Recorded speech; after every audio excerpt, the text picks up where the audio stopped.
16, em Mateus 16, 24 a 28, em Lucas 9, 23 a 27, né? Como ter sucesso na vida profissional sem perder a fé. O contexto aqui da nossa fala, né, que está lá em Marcos, no capítulo 8, versículos 34 a 38. Né? Se os irmãos quiserem acompanhar, eu vou ler aqui. Então, convocando a multidão juntamente os seus discípulos, disse-lhes: se alguém quer vir após mim, a si mesmo se negue, tome a sua cruz e siga-me. Quem quiser, pois, salvar a sua vida e perdê-la-á. E quem quiser perder a vida por causa de mim, do Evangelho, salvá-la-á. Que aproveita ao homem ganhar o mundo inteiro e perder a sua alma? Que daria um homem em troca de sua alma? Porque qualquer que nesta geração adúltera e pecadora se envergonhar de mim e das minhas palavras, também o Filho do Homem se envergonhará dele quando vier na glória de seu Pai com os santos anjos. Bom, uma das razões que o Castelo me chamou aqui foi para dar um testemunho, né? Testemunho acerca da minha vida. Sobre testemunho, eu tenho duas posições, uma profissional, né, e uma estudando a palavra de Deus. No ponto de vista profissional, o Rogério, que está aqui também, é juiz, pode dizer, o testemunho bom é aquele que é objetivo, né, vai direto ao ponto. Se for curto, é bom também. Quanto à palavra de Deus, o testemunho é bom quando ele fala menos da pessoa que testemunha e mais do que Deus, do que Jesus fez na vida daquela pessoa, né? Então, a minha história de vida, ela é igual a de todos vocês aqui, praticamente. Isso aí eu posso dizer, certo? Sou filho de lavradores, criança pobre, fiquei órfão com 7 anos, né? E venci na vida, né? Deus me amparou nas minhas necessidades e principalmente Deus guardou meu coração, guardou, certo, meu entendimento, me socorreu nos momentos mais necessários da minha vida, para que no momento dele, segundo o tempo dele, né, o chamado irresistível pudesse, né, me alcançar e me trazer para o reino, né? Então, como eu disse, isso aconteceu há pouco tempo atrás, né? Me considero uma criança na fé ainda, apesar dos meus 10 anos aí de conversão, né? Isso aqui provavelmente tem muita gente aqui que nasceu na igreja. E por que eu digo que eu venci na vida? Eu venci na vida porque Jesus me amou, Deus me amou lá na eternidade e morreu por mim, pelos meus pecados, certo? E permitiu que a sua palavra, que a sua graça me alcançasse, me trouxesse para o pé dele, certo? Me ensinasse o que realmente importa nessa vida, certo? Me encaminhasse para as coisas dele, né? Por isso eu posso dizer para vocês, eu sou vitorioso, eu venci na vida. O resto é secundário, o resto não tem importância perto da grandeza daquilo que Deus fez por mim. Como ganhar o mundo sem perder a fé? Como alcançar o sucesso? Como ganhar o mundo sem perder a alma? Como alcançar o sucesso profissional sem perder a fé? Sem Jesus é impossível. Impossível. Impossível por quê? Porque a nossa natureza ela é pecaminosa, nós não temos nenhuma vontade de nos aproximar das coisas de Deus, né? Se deixasse essa situação por nossa própria escolha, simplesmente a gente agarraria o mundo, chutaria a nossa alma para o mais longe possível que fosse, né? E por que isso? Por que nós faríamos isso? Né? Em razão do pecado. Lá em Romanos, né, Romanos 13, versículos 9 a 11, a palavra de Deus nos diz o seguinte: não há um justo, nenhum sequer, não há quem entenda, não há quem busque a Deus. Todos se extraviaram, a uma se fizeram inúteis. Não há quem faça o bem, não há nenhum sequer. Mas não era para ser assim. Se a gente for lá em Gênesis e ver o propósito que Deus tinha para o mundo, o propósito que Deus tinha para o trabalho, o propósito que Deus tinha para cada um de nós vamos ver que a situação era diferente. Então, em Gênesis a gente pode ver que Deus criou o trabalho, né? E além disso, ele foi o primeiro trabalhador e ele era feliz com aquilo que ele fazia. Os irmãos podem ver em Gênesis 1, né? Deus falando, né, com nós, com o mundo, falando com o universo, e as coisas se formando a partir do seu trabalho, né? Então, em Gênesis 1, capítulo 30, né? Gênesis capítulo 1, versículo 30. E a todos os animais da terra, e a todas as aves do céu, e a todos os répteis da terra, em que há fôlego de vida, toda a erva verde lhe será para mantimento, e assim se fez. Viu Deus tudo quanto fizera, e eis que era muito bom. E nós fomos feitos à imagem e semelhança de Deus. Nós fomos feitos para o trabalho também. Só que o trabalho, né, em razão da queda, em razão do pecado que foi cometido por Adão, ele deixou de ter de dar aquela recompensa, de preencher o vazio que o homem encontra, que o homem tem em sua alma, né? De dar satisfação para ele. Posto lá em Gênesis 3, nos versículos 17 e 19, né? E Adão disse: visto que atendeste a voz de tua mulher e comeste da árvore que eu te ordenara que não comesses, maldita é a terra por tua causa. Em fadiga obterás dela o sustento durante os dias da tua vida. Ela produzirá também cardos e abrolhos, e tu comerás a erva do campo. No suor do teu rosto comerás o teu pão, até que te tornes a terra, pois delas foste formado, porque tu és pó, e ao pó tornarás. Então, o homem, que a princípio era feliz no jardim do Éden, que a princípio Deus o colocara como zelador, Deus o colocara para tomar conta das coisas, Deus o colocara, como diz o pastor Cláudio Duarte, para fazer um trabalho muito interessante, que é dar nome aos animais, né? Escolheu o nome de cada um deles, de repente se viu na necessidade de encarar o sofrimento por conta do trabalho, né? Então, esse é o contexto que nós nos encontramos hoje, sem Jesus, né? O trabalho foi amaldiçoado, o trabalho não nos provê alegria, o trabalho não nos provê satisfação plena, e nós ficamos perdidos, sem sentido na vida em relação ao trabalho. Mas com Jesus é diferente, né? Com Jesus, tudo na nossa vida muda. Tudo na nossa vida passa a ter um sentido pleno, né? E mesmo essa satisfação em relação ao trabalho, mesmo a questão de conseguir o sucesso profissional e ainda assim manter a fé, mesmo ganhar o mundo sem perder a alma, e sim, Jesus é possível, é plenamente possível, né?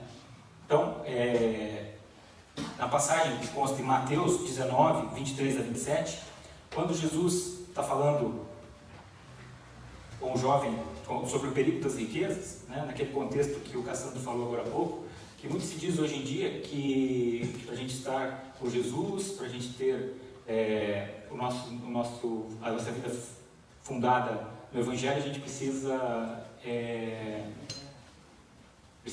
viver na pobreza, né? Não é necessariamente assim, porque Jesus disse: olha, em verdade vos digo que um rico dificilmente entrará no reino dos céus, né? Ouvindo isso, os discípulos ficaram grandemente maravilhados e disseram: sendo assim, quem pode ser salvo? Jesus, fitando neles o olhar, disse-lhes: isso é impossível aos homens, mas para Deus tudo é possível. Então, com Jesus é diferente. Com Jesus nós podemos ter satisfação no trabalho, com Jesus nós podemos viver a nossa vida, com Jesus nós podemos nos lançar ao mundo dos negócios, com Jesus nós podemos exercer posições de autoridade, com Jesus nós podemos ser profissionais liberais, com Jesus nós podemos lidar com situações complexas, com Jesus nós podemos tudo. Sem Ele não podemos nada, mas com Ele nós podemos tudo, né? Então, conquistar o mundo, ganhar o mundo, sem perder nossa alma, nos parece como por exemplo, vamos imaginar que o homem seja como um navio. seja, um navio num grande oceano que é o mundo, que é o sucesso no trabalho. Quanto mais esse navio se distancia da costa, quanto mais esse navio se distancia do seu porto, mais sujeito ele está às tempestades. Maior é o impacto das ondas e a força do vento, né? Então, esse navio, a sua alma, que navega num mar tão grande assim, pode até sair do seu porto como rumo, mas ele não vai chegar ao seu destino se ele não estiver, na hora das adversidades, preso a uma grande âncora. Quem vocês acham que é essa âncora? Essa âncora é Jesus, essa âncora é a redenção, essa âncora é o sacrifício que Jesus fez por nós. Então, o ponto fulcral, o ponto mais importante, o ponto que nós devemos nos apegar para que a gente possa nos dedicar à nossa vida profissional, para que a gente possa perseguir o sucesso, para que a gente possa tentar realização na nossa vida do trabalho, é não esquecer disso, não esquecer do que Jesus fez por nós, quem é Ele na nossa vida, né? E a cada momento, cada vez que a gente se vê impedido pelas forças do mundo, que com certeza vão nos afetar, a gente se lembrar desse fato. Para preparar essa aula, entre outras coisas, eu estudei esse livro, O Evangelho no Trabalho. O Evangelho no Trabalho, servindo Cristo em sua posição com um novo propósito. Esse livro foi escrito por Sebastian Traeger e Greg Gilbert. Eles são um presbítero e um pastor da Igreja Batista americana. E numa passagem desse livro, eles falam assim: quando estamos seguros da nossa nova identidade em Cristo, aceitamos a nova obrigação que Ele nos dá. Ficamos livres para permanecer firmes em meio a todos os altos e baixos repulsivos da nossa vida no trabalho. Nós ancoramos nossa alma em algo que é verdadeiramente imóvel. Jesus. Jesus, o seu sacrifício, Jesus e sua obra salvadora em nossas vidas. Bom, nesse pequeno apanhado que eu trouxe aqui, a gente já viu 3 coisas, né? Que nós somos feitos para o trabalho, né? Que somos criados à imagem e semelhança de um Deus que é trabalhador, de um Deus que se alegra no trabalho, que tem satisfação no trabalho que faz, e de um Deus que nos criou para que nós tivéssemos essa satisfação também. Nos colocou lá no Jardim do Éden, nos deu trabalhos gratificantes, zelar do jardim, cuidar do jardim, dar nome aos animais, dominar sobre a terra, né? Exercer o mandato que Ele nos deu, e que por força do pecado, o trabalho deixou de ser gratificante, o trabalho literalmente foi amaldiçoado, o homem, para viver, passou a depender do trabalho maçante, do trabalho exaustivo, né? A terra, a palavra diz que a terra geme em virtude do nosso pecado e à espera da restauração, né? E nós vimos também que para buscar com segurança o sucesso, a realização profissional, sem perder nossa alma, sem perder nossa fé, nós precisamos estar apoiados em algo que realmente é imóvel, que é a palavra redentora, a atividade redentora de Jesus, né, na nossa vida. Então, como a gente deve fazer para atuar, para ter sucesso profissional sem perder a fé? Né? No mundo do trabalho, numa generalização simples, nós podemos fazer 3 coisas. Nós podemos ser empregados na iniciativa privada de alguém. Nós podemos ter o nosso próprio negócio, ou ser profissionais liberais, né? E nós podemos trabalhar para o governo, né? Então, é claro que isso é uma generalização, né? Aqui a gente pode encaixar o trabalho eclesiástico como na iniciativa privada, enfim, né? A ideia é essa. A minha fala para vocês pretende abordar algumas coisas sobre esses três setores também, né? Mas não importa se você trabalha para o governo, se você tem o seu próprio negócio, se você é profissional liberal, se você é patrão chefe. Nada disso importa, porque tudo que a gente faz, o nosso compromisso tem que ser voltado para Jesus, porque em última análise, a gente trabalha para Ele, trabalha para o Rei. Né? E outra coisa que é importante é Jesus nos quer por inteiro. Não tem nenhuma área da nossa vida que não seja do interesse de Deus.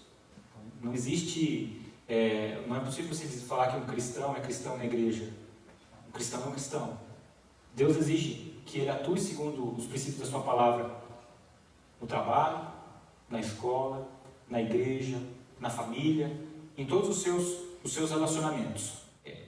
A forma como a gente deve atuar, a palavra nos diz lá em Colossenses 3, versículos 23 e 24: tudo quanto fizerdes, fazei-o de todo o coração, como para o Senhor e não para homens, cientes de que receberei do Senhor a recompensa da herança.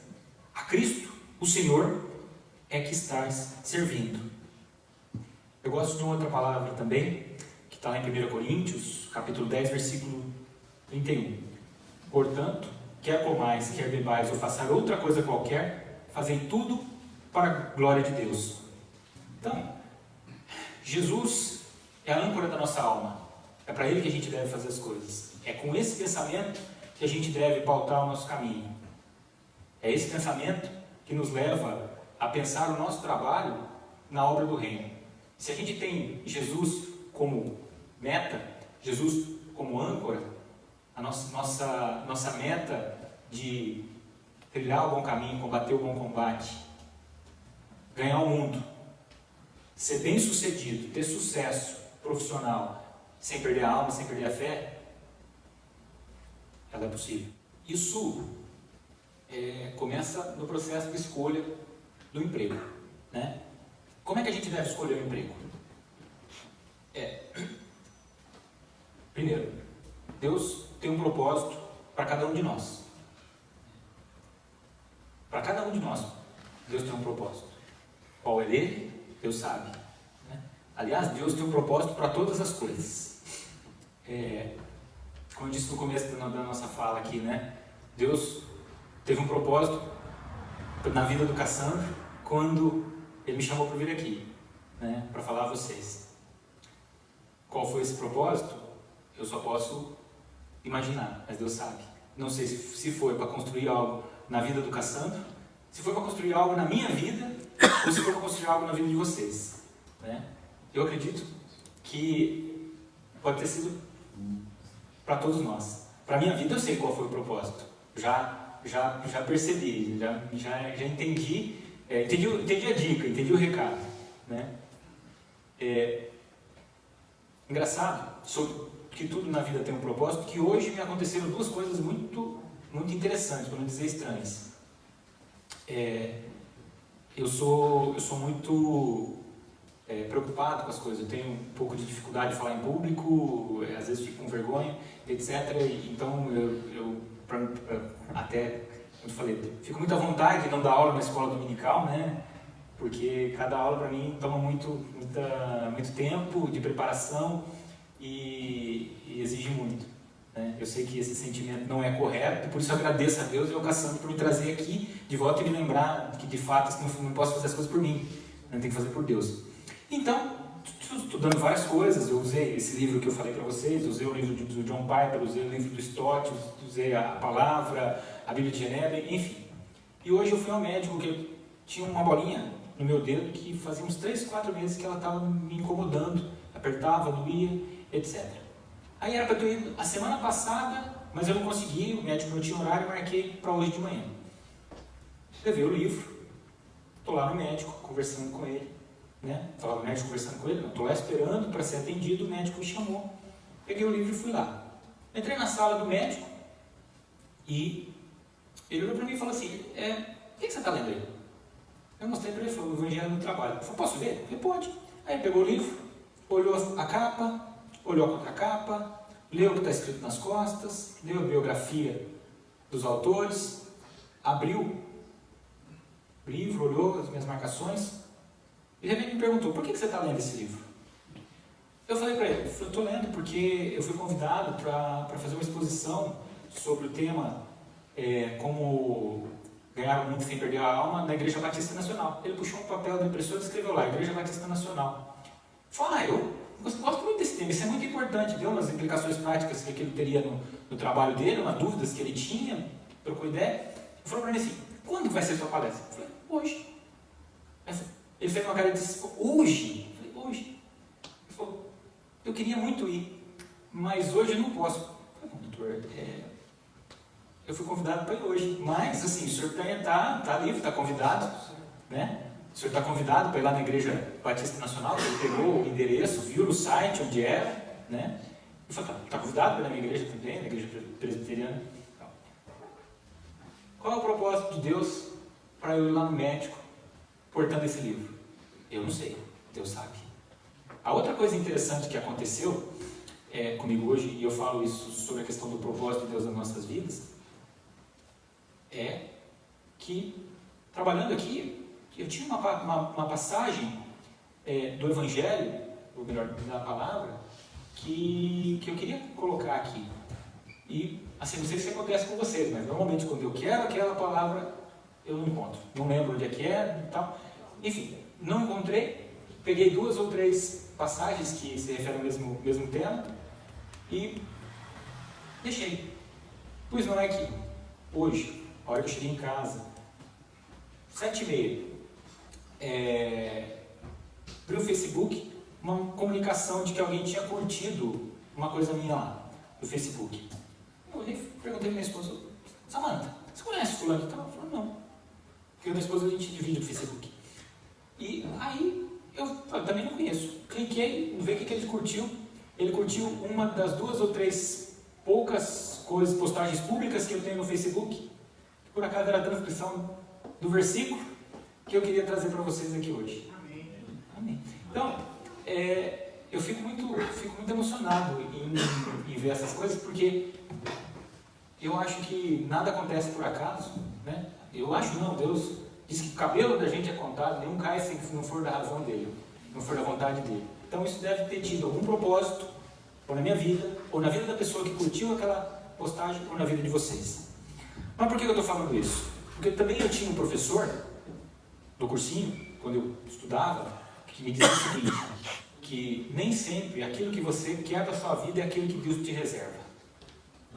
Porque desde que eu entrei na faculdade eu tinha certeza do que eu queria para a minha vida, estudava para isso, organizava a minha vida para isso, né? Todo mundo que me perguntasse, do primeiro dia da faculdade até o dia que eu passei no concurso, eu bateria no peito e diria, você, promotor de justiça. Então, a palavra de Deus em Provérbios 16, versículo 1 a 4, né? É muito interessante.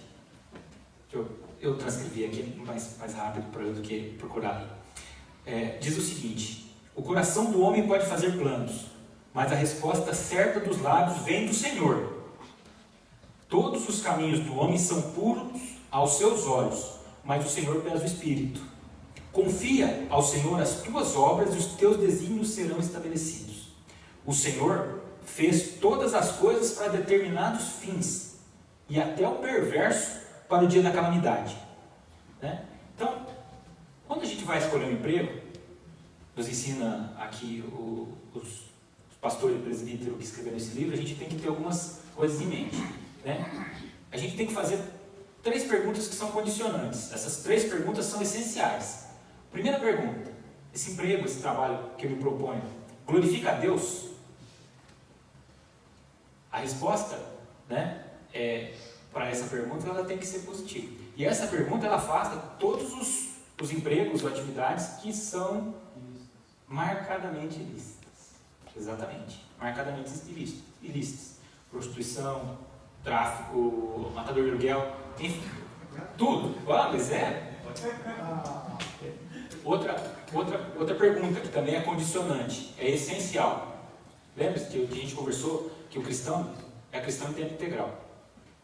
Esse emprego me permite obedecer a Deus em todas as áreas da minha vida? Teve um pastor da minha igreja, o primeiro pastor com quem eu estive lá, pastor Fábio, pessoa fantástica, é daqui de Foz do Iguaçu, que agora está em Cascavel.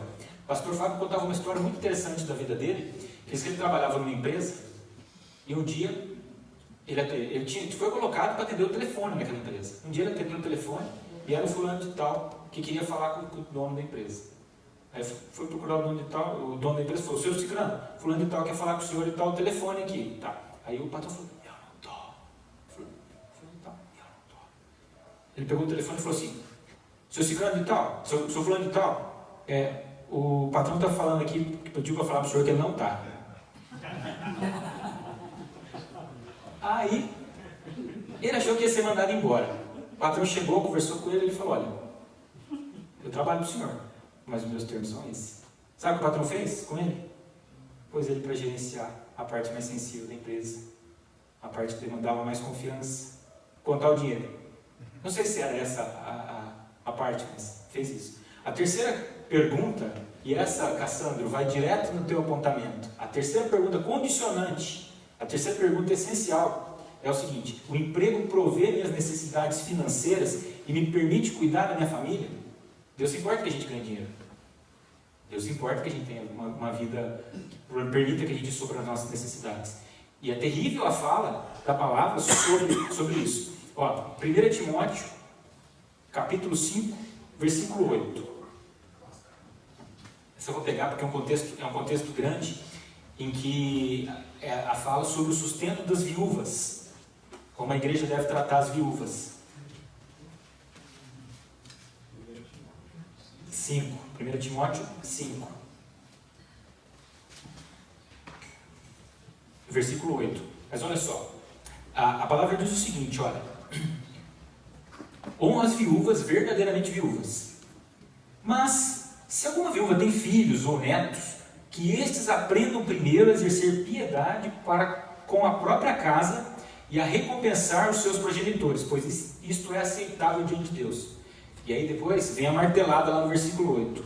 Ora, se alguém não tem cuidado dos seus, e especialmente dos da própria casa, tem negado a fé e é pior do que o descrente. Para não dizer que é só essa, lá em Provérbios 28, versículo 19, eu achei essa fala mais interessante na versão da NVI. Diz o seguinte, olha: quem lavra a sua terra terá comida com fartura, mas quem persegue fantasia se fartará de miséria. Bom, essas são as 3 perguntas que são necessárias, né? Os autores colocam mais 3. Essas são aquelas que, se as primeiras 3 forem satisfeitas, as outras são boas também para se fazer, mas não são condicionantes para você arrumar o seu emprego, né? São, a primeira: o seu emprego beneficia a sociedade? E eles disseram: eu concordo que se as 3 primeiras forem respondidas de maneira positiva, o seu emprego vai beneficiar a sociedade, não tenha dúvida. O emprego faz bom proveito dos meus dons e talentos? O meu emprego é algo que eu quero fazer? Veja, às vezes Deus te coloca numa posição que é só aquele emprego que você tem. Você não acha que ele beneficia muito a sociedade, você não acha que ele aproveita os teus talentos, e nem é o que você quer fazer. Mas ele glorifica a Deus, te permite obedecer a Deus em todas as coisas e prover sua necessidade financeira. Os autores dizem que, nesses casos, não tendo entre ficar à toa e exercer esse trabalho, Deus te chama para trabalhar. Ficar à toa não é uma opção para o cristão. Claro, nós não estamos falando de desemprego, né? Porque os autores também dizem o seguinte: se naquele momento, se você está desempregado, luta com todas as suas forças para conseguir um emprego e não consegue, talvez Deus tenha um propósito na sua vida com esse desemprego também. Lembre-se, nada escapa do controle de Deus. Nosso Deus é soberano. Se Ele se preocupa com os fios da nossa cabeça, dirá com o nosso trabalho os frutos dele. Ganhando o mundo, seja como empregado, como profissional liberal, como empresário ou como servidor público, enfim. A gente está sempre propenso a incorrer em 2 pecados. Não dá para abrir a mão com o microfone, né, pastor? Em 2 pecados diametralmente opostos, que é a idolatria do trabalho e a indolência no trabalho. Né? A gente tem que navegar com a nossa âncora, que é Jesus, para que evite que a gente incorra nessas duas situações. O que é idolatria? Idolatria, todos nós já nos deparamos, é objeto do nosso estudo, ocorre quando você coloca alguma coisa na sua vida em posição de destaque acima de Deus, como centro da sua atenção. Essa posição vai ser ocupada por alguma coisa, saibam disso. Por quê? Voltando lá ao começo daquilo que nós tratamos, nós fomos feitos a imagem e semelhança de Deus com um propósito. Qual que é o propósito que o homem foi feito? Honrar e adorar a Deus. O pecado deturpou isso. Então, não tenho dúvida, a gente vai se dobrar e adorar alguma coisa, porque é da nossa natureza. E esse lugar pertence a Deus, mas às vezes, e muitas vezes, e o mundo é repleto disso, a gente escolhe outra coisa para colocar no lugar dele, por conta da nossa natureza pecaminosa. O que pode ser isso? Seu trabalho, pode ser sua família, seu time de futebol, seus amigos, Facebook, o celular. Qualquer coisa que você coloque na sua vida que te importe mais do que Deus é um ídolo. E o trabalho ocupa essa posição por um número gigantesco de pessoas. A Jesus nos advertiu a respeito disso lá em Mateus, capítulo 6, versículo 21, uma passagem fantástica que diz o seguinte: porque onde está o seu tesouro, aí também estará o teu coração. Né?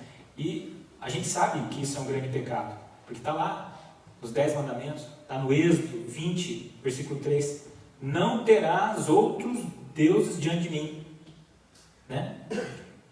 Em Lucas, lá no capítulo 4, versículo 8, deixa eu confirmar aqui, mas eu acho que é a tentação de Jesus no deserto. Deixa eu ver, Lucas 4, 8. Né?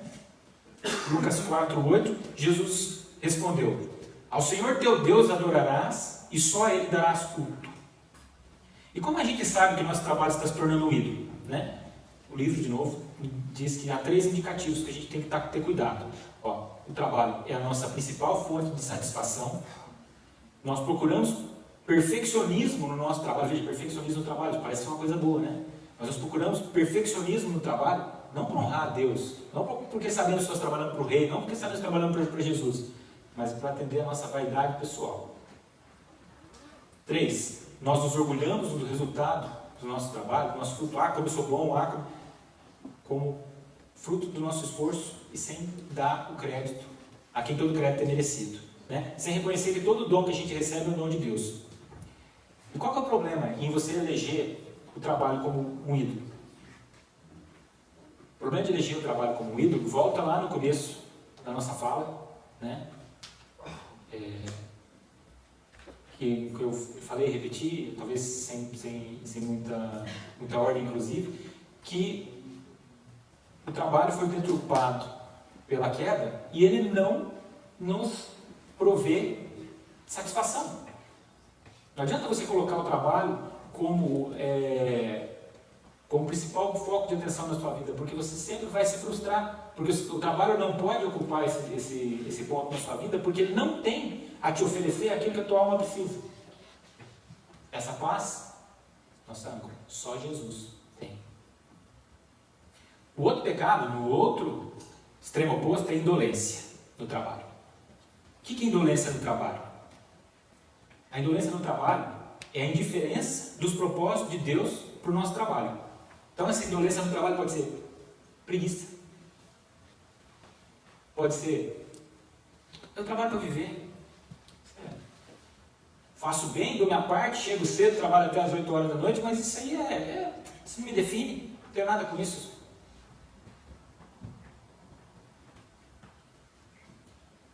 Outra posição.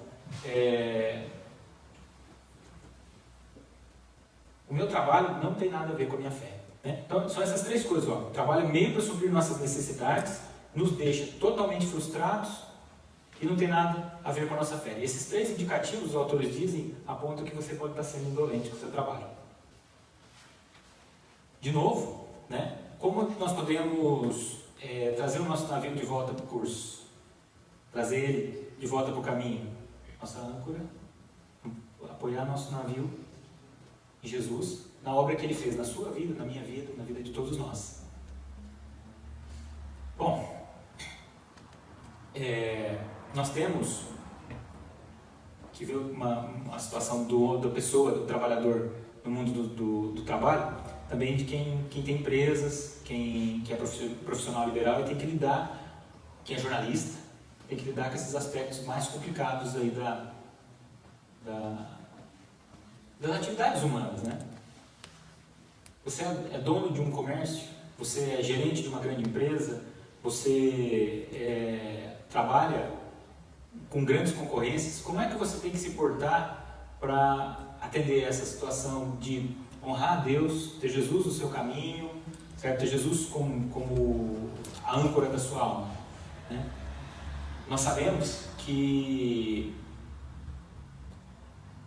quando Jesus foi indagado a respeito do principal mandamento, ele nos disse que era amor. Amar a Deus de todo o teu coração, de toda a tua alma, de todo o teu entendimento e ao teu próximo como a ti mesmo.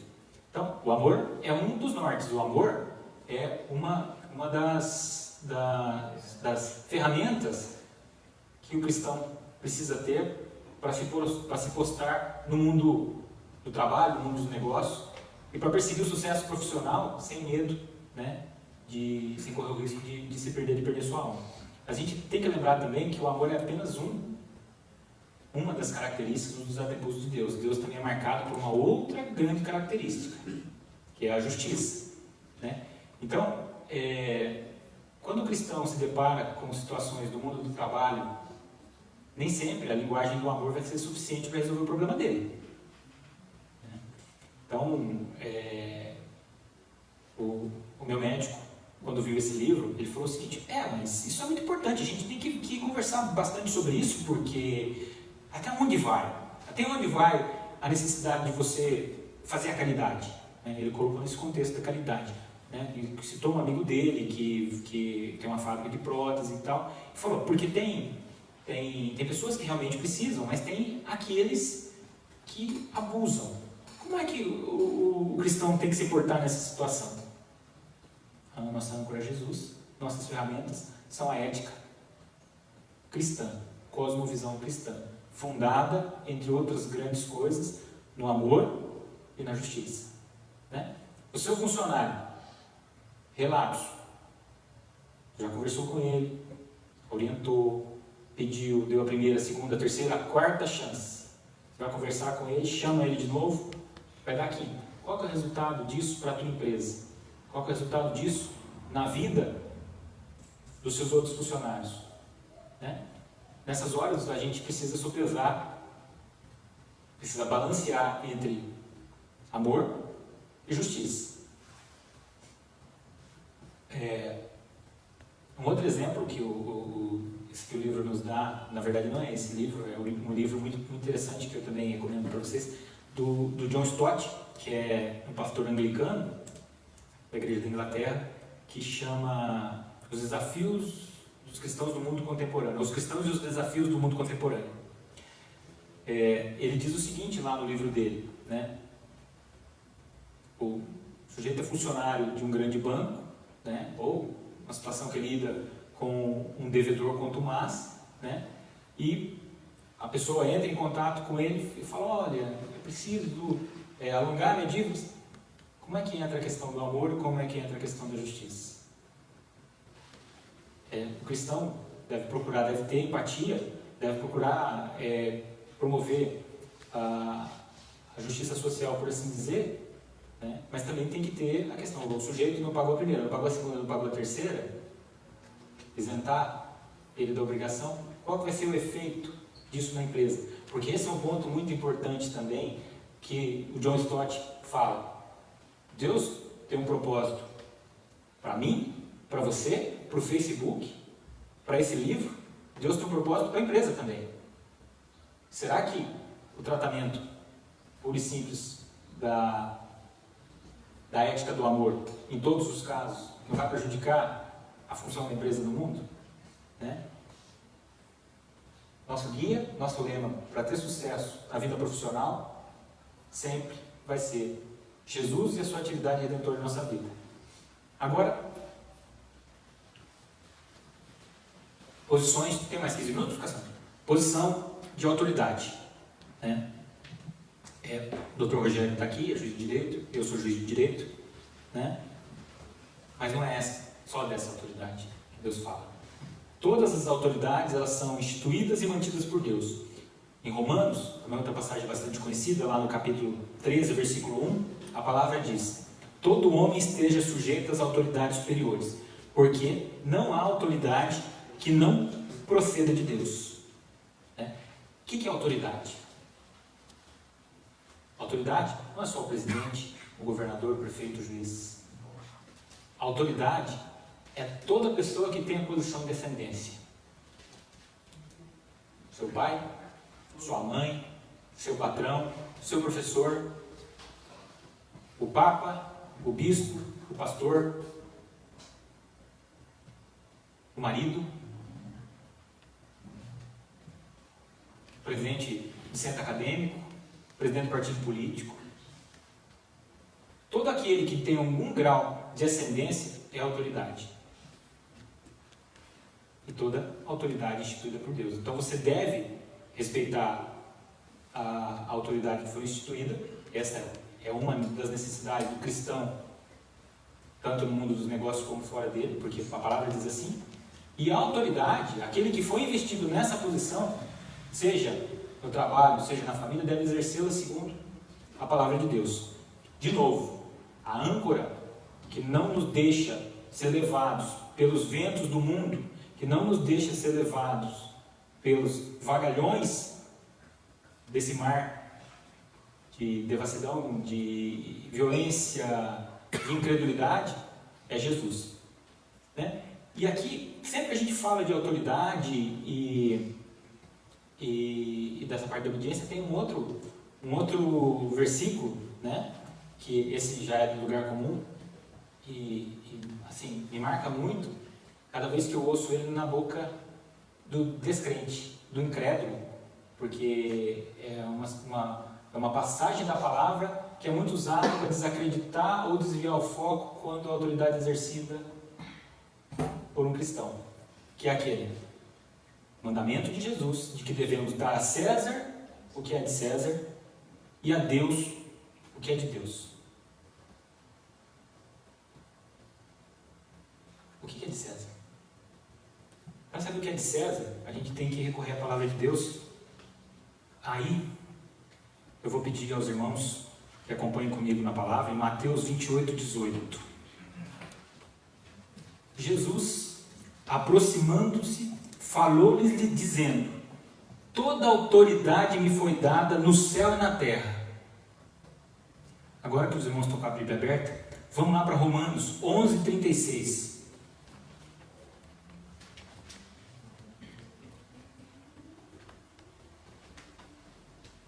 Meu pastor fala assim: quem encontrou, fala amém.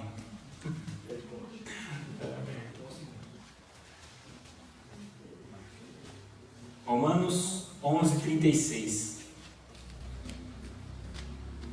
Porque dele, e por meio dele, e para ele, são todas as coisas.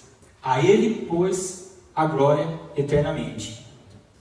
E aí, o versículo que eu queria falar para vocês, que eu tenho que recorrer ao meu amigo do Facebook, está lá em 1 Crônicas 29, versículos 10 e 11.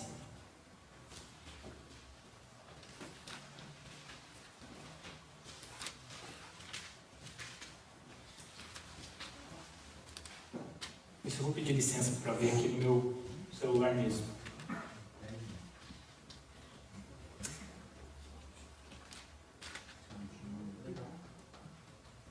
Primeira Crônicas 29, versículos 10 e 11. Bendito és tu, Senhor, Deus de Israel, nosso Pai, de eternidade em eternidade.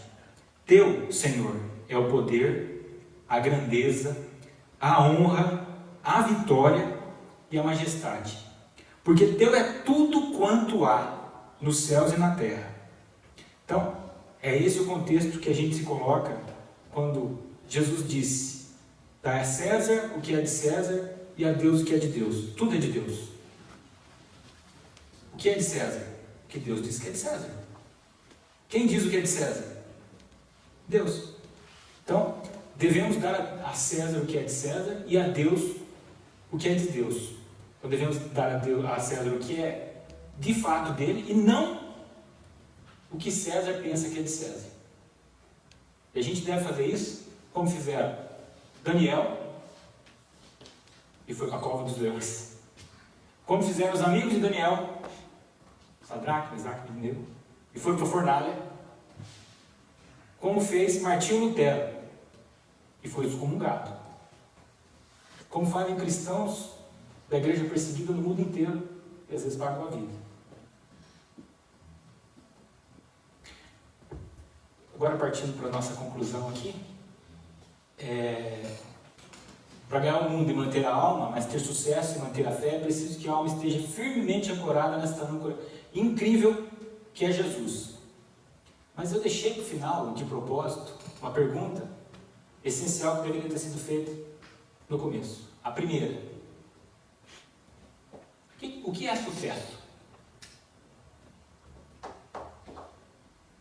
Nesse livro aqui, os autores lembram o seguinte: olha, os empregos são temporários, Deus é eterno. Né? Eu já me estendi muito, vou citar para os irmãos que quiserem acompanhar na palavra, fiquem à vontade. Mateus 6,33 nos indica o que é sucesso.